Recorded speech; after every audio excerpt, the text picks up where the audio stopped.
MBA admission 2026-27 तर ज्याही विद्यार्थ्यांना cap राऊंडचा form भरायचा आहे तर या व्हिडिओमध्ये आपण संपूर्ण फॉर्म म्हणजे कॅप राऊंड रजिस्ट्रेशन कसे करणार आहे या संदर्भात संपूर्ण माहिती बघणार आहे। तर आपल्याला सर्वात प्रथम जेही CET सेलची साईट आहे यावर यायचं आहे आणि यावर आल्यानंतर बघू शकता इथे आपल्याला MBAचं रजिस्ट्रेशन करण्यासाठी ऑप्शन दिलेला आहे। तर इथे आपल्याला क्लिक करायचं आहे। क्लिक केल्यानंतर बघू शकता आपण MBA कॅप राऊंडच्या जी साईट आहे त्या साईटवर येऊन जाणार। यामध्ये आपल्याला स्टुडंट रजिस्ट्रेशन म्हणजे कॅन्डिडेट रजिस्ट्रेशनचं एक ऑप्शन दिलेलं आहे, तिथे तुम्हाला क्लिक करून सर्वात प्रथम आपलं जे रजिस्ट्रेशन आहे हे करायचं आहे। तर रजिस्ट्रेशन करण्यासाठी आपल्याकडे एक ईमेल ID आहे आणि पासवर्ड आहे जो आपण CETचा फॉर्म भरताना यूज केलेला आहे किंवा तुम्ही निकाल काढलेला आहे किंवा स्कोर कार्ड चेक केले आहे तेव्हा तुम्ही हाच ईमेल ID आणि पासवर्ड यूज केलेला होता। तो ID टाका, पासवर्ड टाका आणि साइन इन करा। साइन इन केल्यानंतर बघू शकता तुम्ही अशा प्रकारे तुम्हाला संपूर्ण ऑप्शन येऊन जाणार। यामध्ये cap admission process cap registration तर रजिस्टर नावचं जे ऑप्शन दिलेलं आहे इथे आपल्याला क्लिक करायचं आणि त्यानंतर आपलं रजिस्ट्रेशन कंप्लीट करायचं। क्लिक केल्यानंतर आपल्यासमोर अशा प्रकारे ऑप्शन येणार। यामध्ये बघा PG मध्ये MBAचं ऑप्शन दिलेलं आहे तुम्हाला मास्टर ऑफ बिझनेस ॲडमिनिस्ट्रेशन, तर इथे आपल्याला क्लिक करायचं आहे। क्लिक केल्यानंतर तुमच्या मोबाईल नंबरवर एक OTP येऊन जाणार, तो OTP तुम्हाला इथे इन्सर्ट करून घ्यायचा आहे। ठीक आहे, इन्सर्ट केल्यानंतर तुम्हाला अशा प्रकारे ऑप्शन येणार। यामध्ये दोन ऑप्शन आहेत, जे म्हणजे ई स्क्रुनिटी आणि दुसरी आहे फिजिकल स्क्रुनिटी। तर यामध्ये नेमकं काय करायचं एकदा समजून घ्या। ई स्क्रुनिटीमध्ये काय होणार आहे की तुमचा जो फॉर्म आहे हा ऑनलाईनमध्ये सबमिट होऊन जाणार आणि तुम्हाला डॉक्युमेंट व्हेरिफिकेशनसाठी कुठेही जायची गरज नाही आहे, तुमचा फॉर्म ऑनलाईनमध्येच व्हेरीफाय होणार आहे। ठीक आहे, फक्त एवढंच आहे की जर यामध्ये त्रुटी आली समजा काही तर तुम्हाला ती त्रुटी परत कंप्लीट करून परत फॉर्म सबमिट करावा लागेल। क्लिअर। आणि फिजिकल स्क्रुनिटीमध्ये काय होणार आहे की तुम्हाला अपॉइंटमेंट घ्यावी लागेल आणि एका ठिकाणी म्हणजे जेही कॉलेज असेल तुमच्या एरियात किंवा आजूबाजूला तिथे तुम्हाला जायचं, डॉक्युमेंट्स घेऊन जावं लागेल, व्हेरीफाय करून घ्यावे लागेल। एकदा डॉक्युमेंट्स व्हेरीफाय केले की त्यांच्याकडून तुम्हाला एक रिसिप्ट मिळून जाणार ॲक्नॉलेजमेंट। ती रिसिप्ट मिळाली की तुमची जी प्रोसेस आहे ही कंप्लीट झालेली असेल। ठीक आहे, अशा प्रकारे तुम्ही दोनमधून एक ऑप्शन चूज करू शकता, परंतु जास्तीत जास्त विद्यार्थ्यांनी फिजिकल घ्या, कारण की तुमच्यासमोर जे डॉक्युमेंट्स आहे हे व्हेरीफाय होऊन जातात समोरासमोर। आणि ई स्क्रुनिटीमध्ये असं आहे की तुम्हाला माहिती होत नाही किंवा एखाद्याचा जर फॉर्म पेंडिंगमध्ये राहिला, त्रुटी समजली नाही तर तुमचा मेरिटमध्ये सुद्धा नंबर यायचे चान्सेस कमी राहणार आहे। ठीक आहे, तर तुम्ही अशा प्रकारे एक ऑप्शन सिलेक्ट करून घ्या आणि त्यानंतर सेव्ह अँड प्रोसीडला क्लिक करा। सेव्ह अँड प्रोसीडला क्लिक केल्यानंतर बघू शकता इथे तुम्हाला तुमचा रोल नंबर टाकायचा आहे MBAचा, इथे तुम्हाला रजिस्ट्रेशन नंबर टाकायचा आहे। ठीक आहे, कारण की MBA देणारे विद्यार्थीच यामध्ये फॉर्म भरू शकतात। तर अशा प्रकारे तुम्हाला इथे येस क्लिक करा, रोल नंबर, रजिस्ट्रेशन नंबर टाका आणि त्यानंतर अदर कोणती एक्झाम दिलेली असेल तर तुम्ही येस करू शकता, जशी GMAT वगैरे किंवा CAT वगैरे दिलेली असेल तर, आणि नसेल दिली तिथे नो करा आणि त्यानंतर व्ह्यू डाटाला तुम्हाला क्लिक करावं लागेल। व्ह्यू डाटाला क्लिक केल्यानंतर तुमचे MBAचे संपूर्ण जे मार्क्स आहे हे खालच्या साईडला येऊन जाणार, त्यामध्ये तुमचे नाव वगैरे A to Z इन्फॉर्मेशन तुम्ही बघू शकता। तर यामध्ये काही मिस्टेक झाली तर डाटा मिसमॅच किंवा एरर येणार, त्यामुळे ही जी माहिती आहे एकदा चेक करा आणि त्यानंतर व्ह्यू डाटाला क्लिक करा। त्यानंतर बघू शकता तुम्हाला तुमचे नाव, त्यानंतर यामध्ये तुम्हाला किती मार्क्स मिळालेले आहे आणि फी वगैरे तर आपण ऑलरेडी भरलेली आहे। ठीक आहे, अशा प्रकारे एक माहिती चेक करा आणि त्यानंतर सेव्ह अँड प्रोसीडला क्लिक करा। त्यानंतर कॅन्डिडेट टाईप, तर बघा तुमचं जर संपूर्ण एज्युकेशन जर महाराष्ट्रात झालेलं असेल तर तुम्ही टाईप A मध्ये येणार आहे। ठीक आहे, 10वी 12वी डिग्री जर तुमची महाराष्ट्रामध्ये झालेली असेल तर, जर महाराष्ट्र बाहेर झालेली असेल तर यामध्ये संपूर्ण अशा प्रकारे ऑप्शन दिलेले आहे, त्यामध्ये तुम्हाला संपूर्ण माहिती रीड करावी लागेल। जर तुम्ही आउटसाईडमधून म्हणजे महाराष्ट्राच्या बाहेरून असाल किंवा तुमचं एज्युकेशन बाहेर झालेलं असेल तर या प्रकारे संपूर्ण ऑप्शन दिलेले आहे, त्यामधून तुम्हाला एक ऑप्शन सिलेक्ट करावं लागेल। जर तुमचं शिक्षण संपूर्ण महाराष्ट्रात झालेलं असेल तर तुम्ही 1 नंबरचं जे ऑप्शन आहे म्हणजे टाईप A इथे क्लिक करायचं आणि त्यानंतर सेव्ह अँड प्रोसीडला क्लिक करा। त्यानंतर बघू शकता तुमचं जे 12वी आहे हे कुठून पास आहे, इथे डिस्ट्रिक्ट चूज करा। त्यानंतर तुमचे जे ग्रॅज्युएशन आहे हे कोणत्या डिस्ट्रिक्टमधून आहे इथे चूज करा। हे दोन्ही ऑप्शन तुम्ही यामध्ये डिस्ट्रिक्ट टाकल्यानंतर तुम्हाला होम युनिव्हर्सिटी ऑटोमॅटिकली येऊन जाणार। ठीक आहे, अशा प्रकारे यामध्ये तुमची 12वी आणि ग्रॅज्युएशनची माहिती विचारलेली आहे की तुम्ही कोणत्या डिस्ट्रिक्टमधून केलेली आहे, तर इथे डिस्ट्रिक्टचे नाव नमूद करा आणि त्यानंतर तुम्ही महाराष्ट्र रहिवासी असल्यामुळे तुम्हाला डोमेसाईल सर्टिफिकेट लागणार आहे। तर तुमच्याकडे डोमेसाईल सर्टिफिकेट असेल तर तुम्ही इथे जे डॉक्युमेंटचं ऑप्शन दिलेलं आहे तर इथे डोमेसाईलला तुम्हाला येस करावं लागेल। जर तुमच्याकडे डोमेसाईल नसेल तर तुम्ही बर्थ सर्टिफिकेट देऊ शकता किंवा TCवर जर तुमचा जन्म ठिकाण जर नमूद केलेलं असेल तर तुम्ही TC सुद्धा देऊ शकता। या 3मधून एक डॉक्युमेंट्स द्यायचं आहे। 3पैकी तुमच्याकडे जे डॉक्युमेंट्स असेल तिथे तुम्हाला क्लिक करा आणि त्यानंतर सेव्ह अँड प्रोसीडला क्लिक करा। त्यानंतर बघू शकता तुम्हाला तुमची कास्ट टाकायची आहे, ठीक आहे. जर ओपन असेल तर तुम्ही ते जनरल करू शकता. रिझर्व म्हणजे कॅटेगरी असेल तुमची OBC SC ST जेही कॅटेगरी असेल तर तुम्ही इथे ऑप्शन चूज करू शकता, ठीक आहे. त्यानंतर इथे तुम्हाला तुमची कास्ट सिलेक्ट करायची. SC ST OBC VJNT SBC SC BC यामधून तुमची जी कास्ट असेल ही तुमच्या कास्ट सर्टिफिकेटवर दिलेली आहे. एकदा कास्ट सर्टिफिकेट चेक करा, त्यावरती कोणती दिली आहे बघा. आमचे जर OBC आहे इथे आम्ही OBC सिलेक्ट केलेला आहे. त्यानंतर तुम्ही OBC असल्यामुळे कुणबी आहे, माळी आहे या प्रकारे तुमच्या कास्ट सर्टिफिकेटवर दिलेलं आहे. तुमची कास्ट जर SC असेल तर त्याप्रकारे तुमच्या कास्टवर आहे, OBC वाल्यांच्या OBC नुसार आहे, त्यापैकी चेक करा. तर आम्ही कुणबी आहे म्हणून कुणबी सिलेक्ट केलेला आहे. कास्ट व्हॅलिडिटी आहे का? हो आहे. त्यानंतर कास्ट सर्टिफिकेट कोणी दिलेली आहे तर सब डिव्हिजनल ऑफिसरनी स्टॅम्प दिलेला आहे, तो स्टॅम्प चेक करा. नॉन क्रिमिनल आहे का? आमच्याकडे नाही आहे, आम्ही अप्लाय केलेला आहे, आमच्याकडे रिसिप्ट आहे, ठीक आहे. अशा प्रकारे माहिती फिल केली आम्ही. त्यानंतर हँडिकॅप आहे का? आम्ही नाही आहे. तुम्ही जर असाल तर तुम्ही येस करू शकता, अदरवाईज नो करा.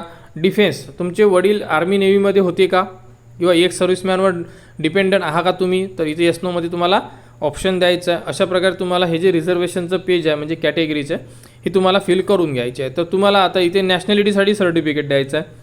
तुमच्याकडे डोमेसाईल आणि नॅशनॅलिटी जर कंबाईन असेल तर तुम्ही एक ऑप्शन चूज करू शकता, किंवा मग तुमच्या TCवर जरी असेल समजा इंडियन तर तुम्ही ते सुद्धा चूज करू शकता, किंवा बर्थ सर्टिफिकेट. तर या प्रकारे तुम्हाला 3 पैकी एक डॉक्युमेंट द्यायचं आहे. तर तुमच्याकडे जे डॉक्युमेंट्स अवेलेबल असेल त्या डॉक्युमेंट्सवर तुम्ही क्लिक करा आणि त्यानंतर सेव्ह अँड प्रोसीडला क्लिक करा. त्यानंतर बघू शकता तुम्हाला मार्क्स टाकायचे आहे तुमचे 10वी 12वी ग्रॅज्युएशन. तर सर्वात प्रथम 10वी, तर 10वीमध्ये टोटल मार्क्स किती मिळालेले आहे, त्यानंतर आउट ऑफ मार्क्स म्हणजे कितीपैकी, त्यानंतर मॅथमॅटिक्समध्ये टाका, सायन्सचे टाका, इंग्लिशचे टाका. अशा प्रकारे तुम्हाला 10वीचे मार्क्स टाकायचे आहे. 12वी केलेली आहे तर 12वी किंवा डिप्लोमा केलेला असेल तर डिप्लोमा समजा, तर इथे टोटल मार्क्स किती मिळालेले आहे, कितीपैकी मिळालेले आहे. अशा प्रकारे तुम्हाला 10वी आणि 12वीचे जे मार्क्स आहे हे तुमच्या मार्कशीटवरून चेक करा आणि यामध्ये इन्सर्ट करून घ्यायचे आहे. त्यानंतर तुमचं ग्रॅज्युएशन, तर बघा ग्रॅज्युएशन मार्क डिटेल्समध्ये तुमची डिग्री कशामध्ये आहे, सायन्स आहे, आर्ट आहे, कॉमर्स आहे, यापैकी सिलेक्ट करा. युनिव्हर्सिटी सिलेक्ट करा. त्यानंतर इथे कोणत्या याच्यामधून आहे तर इथे इंडिया सिलेक्ट करा. फुल टाईम होतं की YCME म्हणजे डिस्टन्स एज्युकेशन होतं, या प्रकारे सिलेक्ट करा. पासिंग इयर आम्ही 2026 टाकला आहे, कारण की विद्यार्थी 2026ला, तुम्ही जर या अगोदर पास असाल तुम्ही ते सुद्धा टाकू शकता. त्यानंतर बघा इथे अपिअरिंग आहे, कारण की शिकत आहे अजून रिझल्ट लागलेला नाही आहे, त्यामुळे अपिअरिंग ऑप्शन चूज केलेला आहे. तर तुम्हाला मार्क्स वगैरे विचारणार नाही, ठीक आहे. आणि जर तुम्ही पास असेल तर तुम्हाला पासला क्लिक करावं लागेल आणि त्यामध्ये तुम्हाला तुमचे मार्क्स ॲड करावे लागेल. जर तुमचा CGPA असेल तर तुम्हाला CGPA ॲड करावं लागेल, आणि जर मार्क्स असेल तर तुम्ही मार्क्स ॲड करू शकता, ठीक आहे. अशा प्रकारे तुम्हाला जे ग्रॅज्युएशनचं ऑप्शन दिलेलं आहे यामध्ये संपूर्ण डिटेल्स स्टेप बाय स्टेप जशी आपण यामध्ये सांगितली आहे तशी तुम्ही फिल करू शकता. बघा जर पर्सेंटेज टाकायचे असेल इथे तुम्हाला मार्क्स टाकायचे आहे, टोटल मार्क्स, ऑप्टेन मार्क्स, CGPAचं ऑप्शन दिलेलं आहे. अशा प्रकारे संपूर्ण माहिती फिल करा आणि त्यानंतर सेव्ह अँड प्रोसीडला क्लिक करा. त्यानंतर बघू शकता तुमचे नाव आलेले आहे ऑटोमॅटिकली. त्यानंतर आईचे नाव, जन्मतारीखसुद्धा आलेली आहे, जेंडरसुद्धा आलेला आहे, इथे अपार ID सुद्धा आलेली आहे. तुम्ही अनाथ आहात का तर इथे नो क्लिक करण्यात आलेलं आहे, कारण की अनाथ नाही आहे म्हणून. तर अशा प्रकारे तुमच्यासमोरसुद्धा पर्सनल इन्फॉर्मेशन आलेली असेल, कारण की आपण CETचा फॉर्म भरलेला आहे. सेम टू सेम तीच इन्फॉर्मेशन इथे कॉपी झालेली आहे. तर ठीक आहे, अशा प्रकारे माहिती चेक करून घ्या. त्यानंतर इथे तुम्हाला इन्कम सर्टिफिकेटबद्दल विचारण्यात आलेलं आहे, म्हणजे फॅमिली ॲन्युअल इन्कम किती आहे तिथं रेंज टाकायची आहे तुम्हाला. आणि जर तुम्ही TFWS सुद्धा ऑप्शन घेऊ शकता. फक्त TFWS जर तुम्हाला ऑप्शन घ्यायचं असेल, यस करायचं असेल तर तुम्हाला इन्कम सर्टिफिकेट लागणार आहे 8 लाखाच्या आतमध्ये. जर तुमच्याकडे इन्कम सर्टिफिकेट असेल 2027पर्यंत जर व्हॅलिडवालं तर ते तुम्ही यामध्ये TFWS क्लिक करू शकता. म्हणजे TFWSचं ऑप्शन तुम्ही यस केलं तर तुम्हाला इन्कम सर्टिफिकेट अपलोड करावं लागेल, ठीक आहे. त्यानंतर इथे हिंदू आहे आणि मराठी मातृभाषा आहे. अशा प्रकारे तुम्हाला संपूर्ण जी माहिती आहे पर्सनल डिटेल्समध्ये तुम्हाला माहिती फिल करून घ्यायची आहे, ठीक आहे. अशा प्रकारे माहिती फिल करा आणि त्यानंतर आपल्याला आता भरायचा आहे तो म्हणजे आपला ॲड्रेस. बघू शकता तुम्ही रूरलमध्ये आहे म्हणजे ग्रामीणमध्ये आहे, अर्बन म्हणजे शहरी विभागामध्ये, यामध्ये तुम्हाला ऑप्शन क्लिक करायचा आहे. तुमचा ॲड्रेस ऑटोमॅटिकली येऊ शकतो, कारण की तुम्ही जो CETमध्ये भरलेला होता म्हणजे CET जेव्हा दिली आपण तोच ॲड्रेस तुमचा इथे तुम्हाला दिसून पडत असेल. तर यामध्ये काही एडिट करायचं असेल तर करू शकता, किंवा जसा आहे तुम्ही तसासुद्धा तो ॲड्रेस ठेवू शकता, ठीक आहे. तर अशा प्रकारे संपूर्ण माहिती एकदा चेक करा आणि त्यानंतर तुम्हाला खालच्या साईडला तुमचा मोबाईल नंबर म्हणजे कॉन्टॅक्ट डिटेल्स, ईमेल ID दिसून पडेल, ठीक आहे. ती माहिती एकदा चेक करून घ्या आणि त्यानंतर सेव्ह अँड प्रोसीडला क्लिक करा. त्यानंतर तुम्हाला तुमचा passport size photo with signature करा तुम्ही अपलोड, कारण की यामध्ये फक्त फोटोचाच ऑप्शन दिलेला आहे, परंतु पासपोर्ट साईज फोटो आणि त्याखाली एक सिग्नेचर करा. अशा प्रकारे इथे तुम्हाला अपलोड करा. बघा इथे फोटो आणि खालच्या साईडला सिग्नेचर, अशा प्रकारे एकाच इमेजमध्ये बनवा तर इथे तुम्ही ब्राउज करा आणि अपलोड करून घ्या आणि त्यानंतर फोटो सिग्नेचर अपलोड झाला की त्यानंतर सेव्ह अँड प्रोसीडला क्लिक करा. सेव्ह अँड प्रोसीडला क्लिक केल्यानंतर बघू शकता आता तुम्हाला यामध्ये डॉक्युमेंट्स अपलोड करायचे. तर डॉक्युमेंट्समध्ये बघा 10वीची मार्कशीट आहे, 12वी, नॅशनॅलिटी सर्टिफिकेट आहे, डोमेसाईल सर्टिफिकेट आहे. हे तुमचं कंबाईन एकसुद्धा असू शकते. तर सेम टू सेम दोन्ही ठिकाणी एकच सर्टिफिकेट टाकू शकता. कास्ट सर्टिफिकेट आणि कास्ट व्हॅलिडिटी. जर कास्ट व्हॅलिडिटी तुमची लेटेस्ट काढलेली असेल तर तुम्हाला तिथे कास्ट व्हॅलिडिटीचा नंबर टाकून डायरेक्टली कास्ट व्हॅलिडिटी डायरेक्टली तुम्हाला तुमच्या स्क्रीनवर दिसून पडू शकते. फक्त त्यामध्ये तो नंबर आहे, तो नंबर तुम्हाला टाकावा लागेल कास्ट व्हॅलिडिटीचा. ठीक आहे. रिसिप्ट टाकायची आहे यामध्ये, कारण की नॉन क्रिमिनल अवेलेबल नाही आहे. इथे MBAचा रिझल्ट टाकायचा आहे तुम्हाला, जे स्कोर कार्ड आहे. बघा इथे काय विचारलेलं आहे, परफॉर्मा येस मागितलेला आहे. का बरं? कारण की रिझल्ट लागायचा आहे.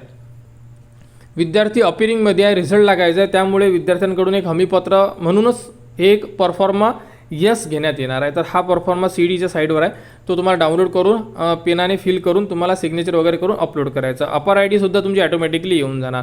अशा प्रकारे टोटल 10 डॉक्युमेंटचं ऑप्शन दिलेलं आहे. यामध्ये स्टेप बाय स्टेप जे डॉक्युमेंट्स आहे तुम्हाला अपलोड करून घ्यायचे आहे. PDF स्वरूपामध्ये तुम्ही अपलोड करू शकता.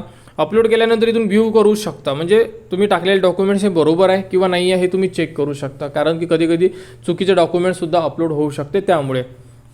तर अशा प्रकारे तुम्हाला संपूर्ण डॉक्युमेंट्स अपलोड करून घ्या आणि या प्रोसेसने तुम्ही फॉर्म भरू शकता. आता तुम्हाला इथून सेव्ह अँड प्रोसीड करायचा आहे. तुमचा जो फॉर्म आहे कन्फर्मेशनसारखा तुमचा फॉर्म तुम्हाला दिसून पडेल. त्यामध्ये तुम्हाला A to Z इन्फॉर्मेशन, ठीक आहे, पर्सनल इन्फॉर्मेशन, नाव, ॲड्रेस, मोबाईल नंबर, त्यानंतर तुम्ही टाकलेली जी इन्फॉर्मेशन ती इन्फॉर्मेशन तुम्हाला चेक करून घ्यायची आहे.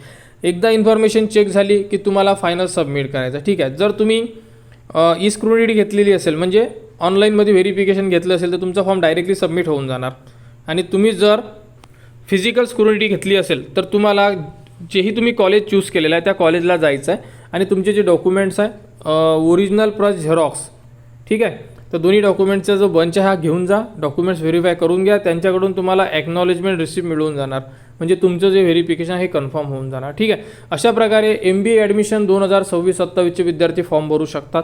लवकरात लवकर फॉर्म भरा. अडचण असेल कमेंट्स करा, कमेंट्सवर तुम्हाला संपूर्ण माहिती दिली जाणार. तर MBA ॲडमिशनबद्दल आता जी पुढील अपडेट असेल, जसं की कॅप राऊंड आहे, त्यानंतर मेरिट लिस्ट आहे, याबद्दलची संपूर्ण माहिती तुम्हाला आपल्या चॅनलवर देण्यात येणार. त्यासाठी आपल्या चॅनलच्या कनेक्टमध्ये राहा, चॅनलला सबस्क्राईब करा व हा व्हिडिओ इतरांपर्यंत शेअर करा.